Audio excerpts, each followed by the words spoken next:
বছরে আটকে থাকা একটা কাজ, নানান জটিলতায় আটকে থাকতে একটা কাজ মাত্র 90 দিনে শেষ হয়ে গেল।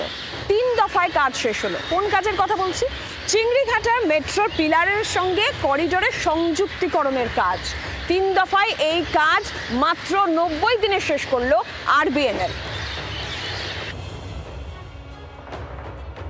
স্বাধীনতার মধ্যরাতে অরেঞ্জ লাইন মেট্রোর এলিভেটেড করিডোরে উড়ল তেরঙ্গা ঝান্ডা। পিলারের সঙ্গে করিডোরের সংযুক্তির কাজ সম্পূর্ণ করল রেল বিকাশ নিগম লিমিটেড। ফলে চলতি বছরের বড়দিনে কবি সুভাষ অর্থাৎ নিউ কোরিয়া থেকে সেক্টর 5 অর্থাৎ আইটি সেন্টার স্টেশন পর্যন্ত অরেঞ্জ লাইনের যাত্রী পরিষেবা চালু করার মূল ধাপ শেষ করে ফেলল কলকাতা মেট্রো। অরেঞ্জ লাইনে চিংড়িঘাটায় সম্পূর্ণ সংযুক্তিকরণের কাজ শেষ হয়ে গেল গতকাল 14ই আগস্ট মধ্যরাতে।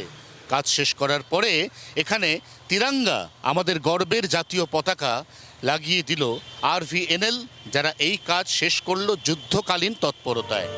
2 বছর আটকে থাকা কাজ শেষ হয়ে গেল মাত্র 3 মাসে। 15ই মে, তারপর 15ই জুন, 15ই জুলাই এবং আজ 15ই আগস্ট সম্পূর্ণ মেট্রো করিডোর গঠন শেষ।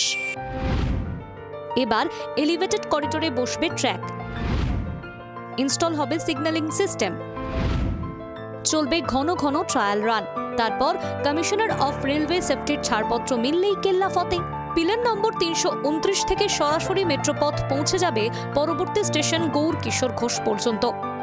এখানে বসবে ট্র্যাক, তারপর এখানে ইনস্টল হবে সিগন্যালিং ব্যবস্থা, তারপর চলবে ট্রায়াল রান এবং সবকিছু ঠিকঠাক চললে, যেমনটা কলকাতা মেট্রো রেল আগেই জানিয়েছে, তারা চলতি বছরের বড়দিন 25শে ডিসেম্বর এই গোটা লাইন অর্থাৎ কবি সুভাষ থেকে আইটি সেন্টার পর্যন্ত দিতে পারে কমার্শিয়াল পরিষেবা।